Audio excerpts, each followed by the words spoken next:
Algumas histórias não foram feitas para serem explicadas. Elas aconteceram. Isso deveria ser o suficiente.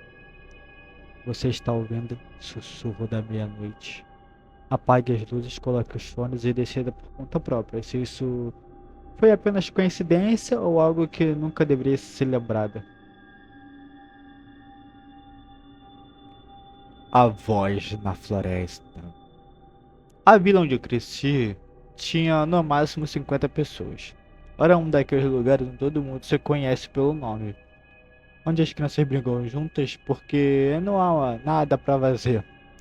Nós éramos 12 crianças no total, e quase sempre explorávamos os arredores da vila. Isso foi no fim dos anos 90, numa área rural de Ohio. A vila era antiga, fundada ainda no meio do século XVIII, antes de Ohio se tornar um estado. No centro havia uma igreja, uma antiga escola transformada em casa, e logo atrás, um grande pasto cercado por uma floresta densa, em 3 dos 4 lados. Meu pai cresceu ali, e como todo mundo crescia em lugares assim, ele carregava as histórias, lendas antigas, passadas de boca em boca. Uma delas falava de uma região, um pequeno forte que teria existido na região. Primeiro francês, depois britânico e por fim americano. Ninguém sabia exatamente de onde ficava, mas registros antigos mencionavam a sua presença. Diziam que aquele forte era uma rota comercial importante entre colonos e tribos nativas. Com o tempo, os conflitos vieram. O forte teria sido incendiado, pessoas de ambos os lados morreram, e os nativos acabaram expulsos da região com a ajuda de uma milícia local.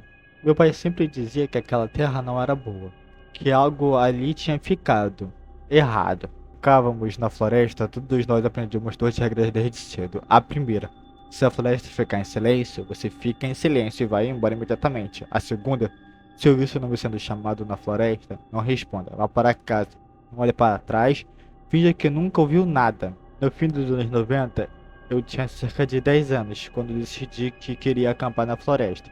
Era agosto, durante o dia. Mais fresco à noite, convidei 2 amigos. Eles adoraram a ideia. Meus pais não gostaram nem um pouco, mas meu pai concordou em ir conosco, apenas para garantir que estávamos seguros. Antes da noite do acampamento, fui sozinho até a floresta procurar um bom local. Encontrei uma área perto de um riacho, relativamente plana. Limpei o chão, retirei pedras, gravetos, preparei uma fogueira e deixei a linha separada. Eu já conheci o povo da floresta, então fiz minha oferenda antes de entrar. Enquanto trabalhava, estava tão conectado que só percebi depois tudo ao meu redor havia ficado completamente silencioso. Nenhum pássaro, nenhum inseto, nem o vento. Parei imediatamente, fiquei imóvel e tentei ouvir qualquer coisa. Depois de alguns minutos, ouvi o chamado distante de um corvo. Logo em seguida, os sons voltaram. Pássaros, vento, vida. Convenci a mim mesmo que era apenas uma coincidência e voltei para minha casa. Naquela noite, por volta das 6 da tarde, meus amigos chegaram. Começamos a pegar o equipamento e caminhamos até o local. Montamos as barracas, acendemos a fogueira, fizemos marshmallow, tudo parecia normal. Por volta das 10 da noite, o vento começou a ficar mais forte. O pai comentou que talvez chovesse, mas havia algo no rosto dele, como se estivesse inquieto. Mesmo assim, fomos dormir. As barracas ficaram semicírculo ao redor da fogueira. Na frente para o riacho, com as costas voltadas para a linha da floresta. Depois de um tempo, o vento parou e novamente silêncio absoluto. Nem gritos, nem água, nem nada. Eu ouvi apenas meu próprio coração. Então ouvi o zíper da barraca abrir. Abriu o meu também. Vi meu pai sair da barraca segurando um facão, encarando a floresta. Um dos meus amigos perguntou se eu tinha ouvido aquilo. Foi então que eu ouvi, um distante e fraco: olá. Veio de dentro da floresta. Meu pai mandou que eu jogasse mais lenha no fogo. Quando a chama aumentou, ele deu alguns passos para trás, mantendo os olhos fixos na escuridão. Minutos se passaram.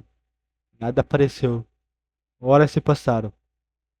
Já era quase madrugada quando ouvi um farfalhar à direita. além da luz do fogo. Um dos meus amigos levantou a cabeça e perguntou: "O quê?" Como se eu tivesse falado algo. Eu não disse uma palavra. Coloquei o dedo nos lábios. Meu pai se aproximou e mandou todos ficarem quietos. Então a voz voltou.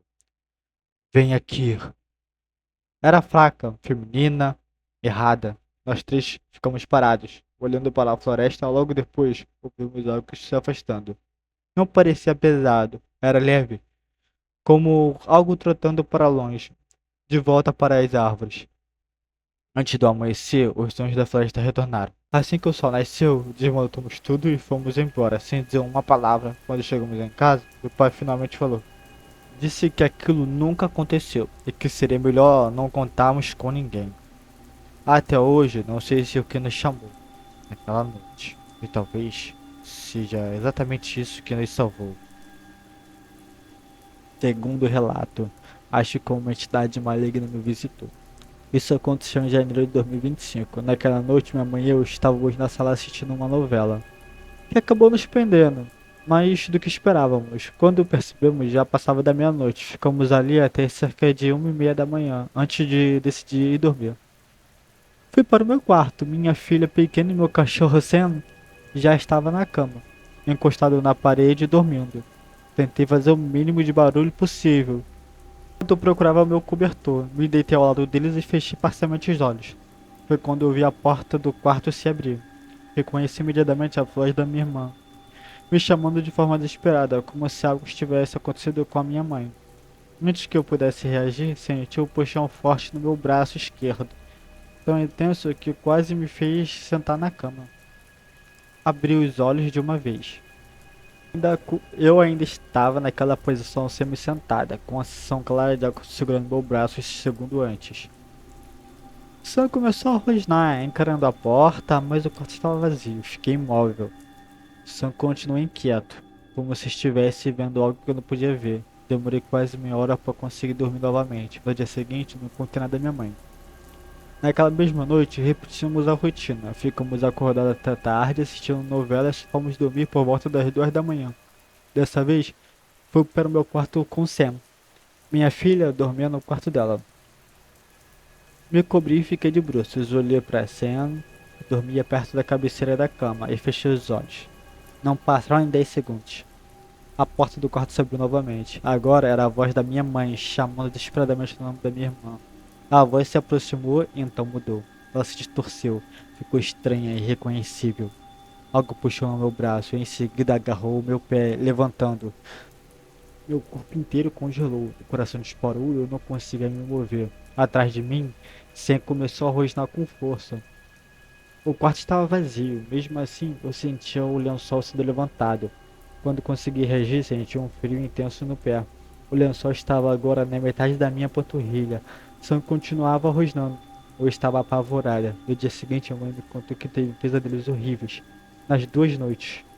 Foi então que eu contei tudo o que havia acontecido comigo. Ela ficou em silêncio por alguns segundos. E disse que poderia ter sido algo maligno. Durante 21 noites seguidas, rezamos o Salmo 91 antes de dormir. Depois disso, nunca mais tive outra experiência paranormal daquela intensidade. Mas aquela coisa conseguiu me tocar, me puxar e me lembrar disso até hoje. E toda vez que me lembro, me dá um arrepio. Talvez existam explicações. Talvez tudo isso tenha sido apenas coincidência ou imaginação.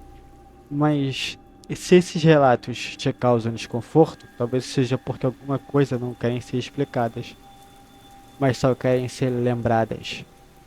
Se você viu algo estranho, algo que nunca conseguiu explicar, envie o seu relato por e-mail. Sua história pode aparecer no próximo vídeo. Boa noite e cuidado com o silêncio.